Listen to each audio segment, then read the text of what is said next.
Deputy Speaker, I move that this bill be now read a second time. This is the second in a series of private members' bill that I've brought to this House around regional higher education. And I'm trying to convince the government, and in particular the Prime Minister and the Minister for Education, that one size does not fit all when we're talking about education.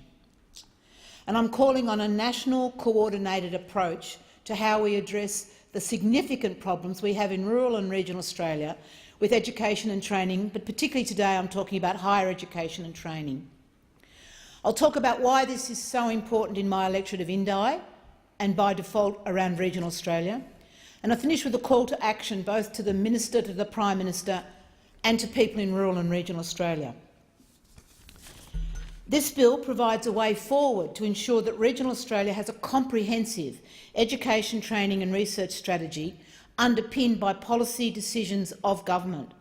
The bill is intended to progress the recommendations and actions outlined in the independent review into rural, regional remote education, authored by Professor John Halsey. The bill establishes a regional, rural and remote education commissioner to establish a national focus for education, training and research, and to enhance the access to outcomes and opportunities of individuals, of businesses and regions right throughout Australia.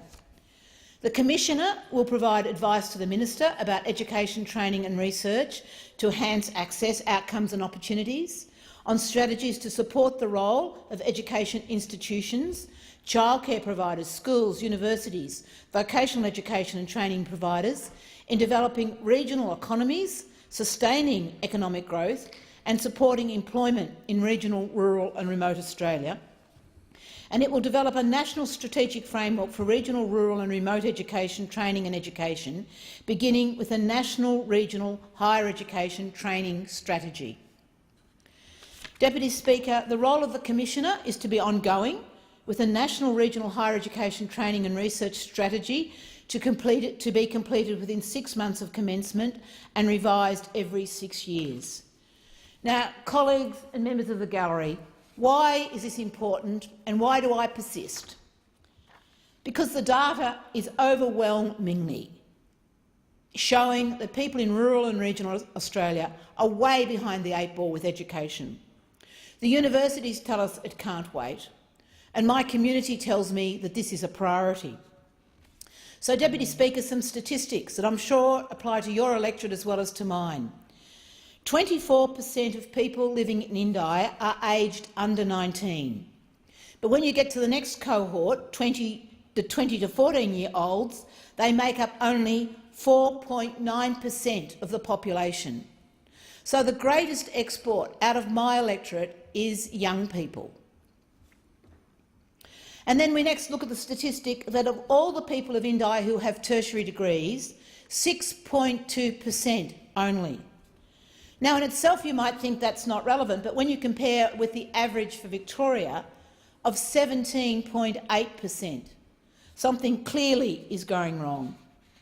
And if we look at the percentage of Melbourne people or urban adults who go to university, it's roughly a third. But in inner regions and outer regions, it's 12.7%, 12.5%. So clearly something is going on here that needs serious rectification.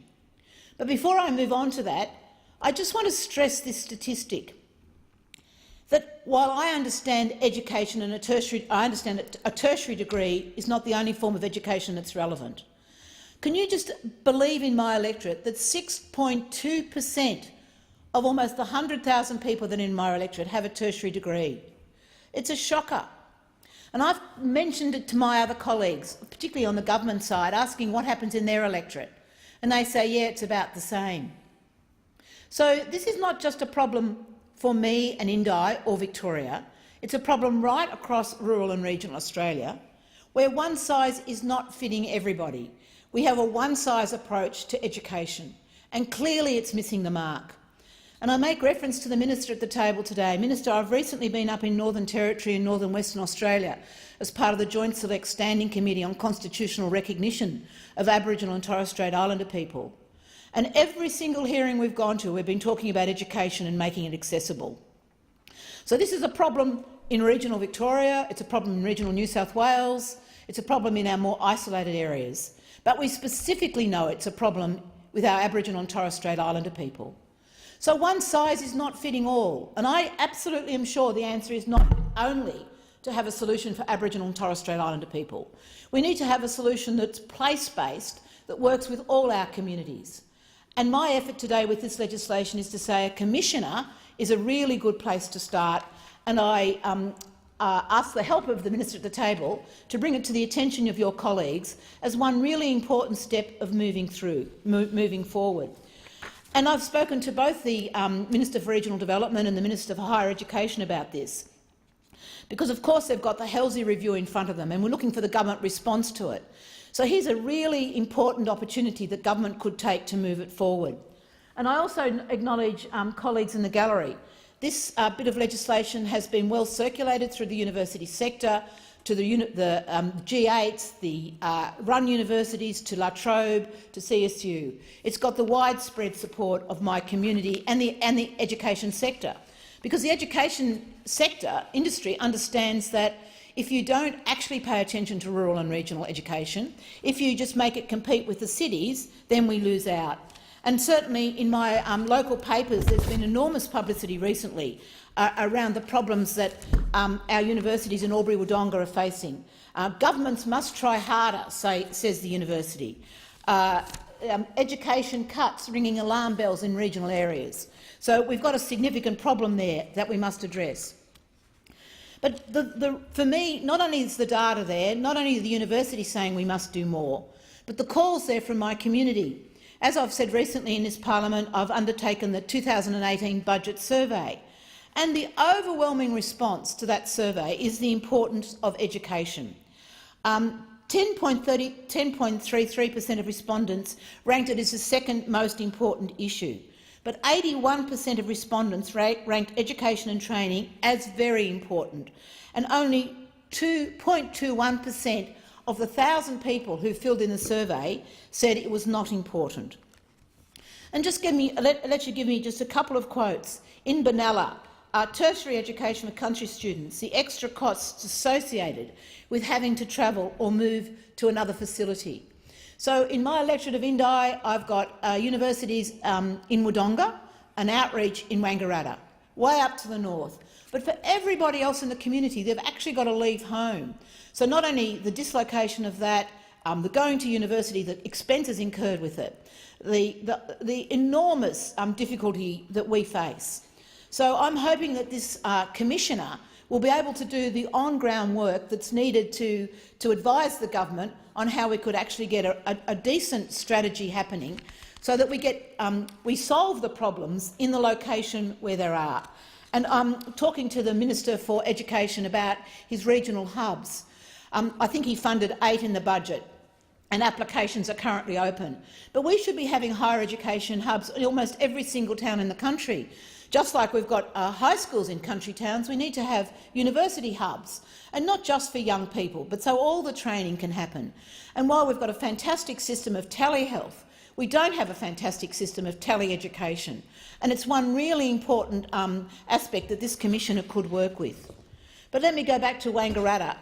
One of the quotes I got, because country students are at a distinct disadvantage compared to city students who can study while living at home. And not all courses are available in the country, but we faced higher living costs, stresses. The students need to work as well as study to make the money, and they've got less time to study. And the flow-on effects is that the high rate of students not continuing their courses, but there's also a particular problem we have of kids taking gap year and then not going on because they need the money. But just in closing, a call to action. Really, to the government, you've got to pay attention to rural and regional Australia. And to my community, we really need to get behind this effort. And maybe if we can't get the government to have a strategy, my call to action is let's have an Indi strategy in higher education. Let's make this an election issue. Let's really take it up to the Liberal Party and the National Party at the next election and say, well, what is their approach to rural and regional education right across Australia? It's not been an electorate issue. It really needs to be, and we really need to see my colleagues opposite, and I say particularly to the National Party.